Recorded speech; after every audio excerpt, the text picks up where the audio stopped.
Well, here we are at the base of the North Buttress.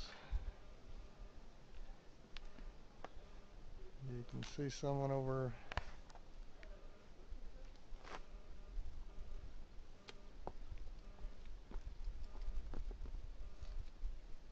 on the whodunit.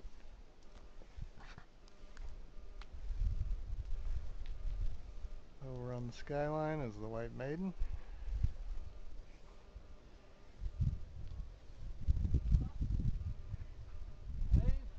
Something like that.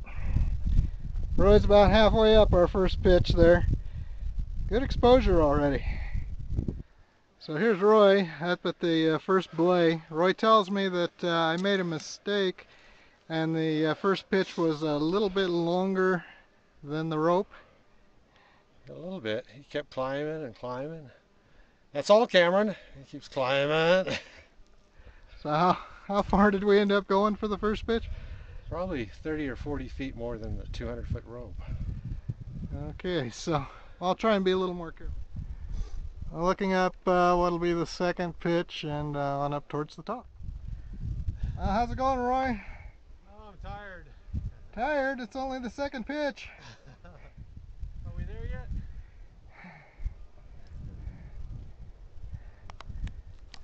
Well, here we are on the second pitch.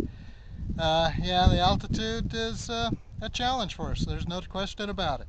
But it is a beautiful day. It's supposed to be 85, but I don't think it's anywhere near that. We're a little bit breezy at times, but we are enjoying the climb. Looking up our climb from the top of the second pitch. Panning down along the skyline. Looking a little towards town.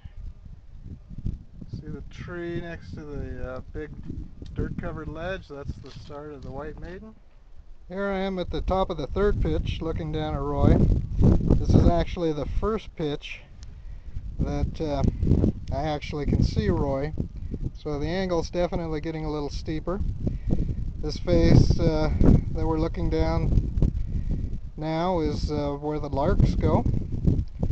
And they continue on up besides us, and we'll finish off up at the top. Here we are at the top of, what is it, the fourth pitch? I think so. And there's Roy. He's very happy right now. Puffing and puffing. He's been complimenting me on how much he's been enjoying this climb this past 100 feet or so.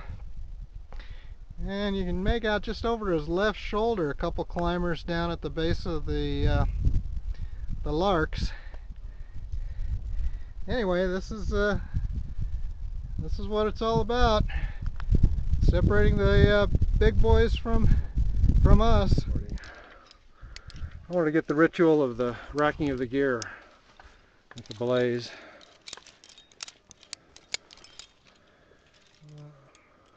I don't know if this is exactly the best one to get the ritual on, because I use just about every piece of gear, so this is going to take a while.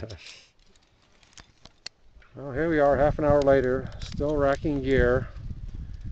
I just wanted to fire the camera up to show you that we can still keep an eye on the car. Here we are, top of the fifth pitch, looking up the buttress. You can see quite a bit of our route.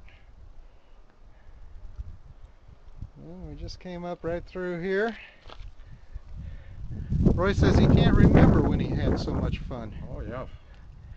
He's like thinking that, he said something about he wanted to do this again today, back to back, right?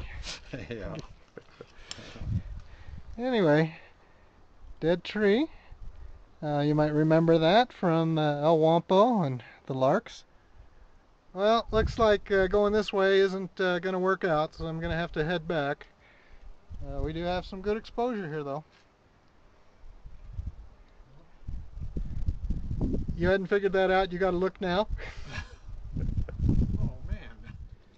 Well, we finished off our last pitch by that fairly good size pine tree that you can see up above, and then Roy brought us down across these sloping ledges. The treacherous legend. treacherous ledges. Yeah. And That's the least I could do for camera. he's feeling like quite the hero now, apparently. Anyway, so our climb's done. Here's where Roy really earns his keep.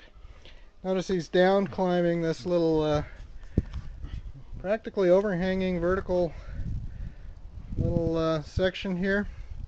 And then what really makes it is he's going to stand underneath to spot me. I got you, Cameron.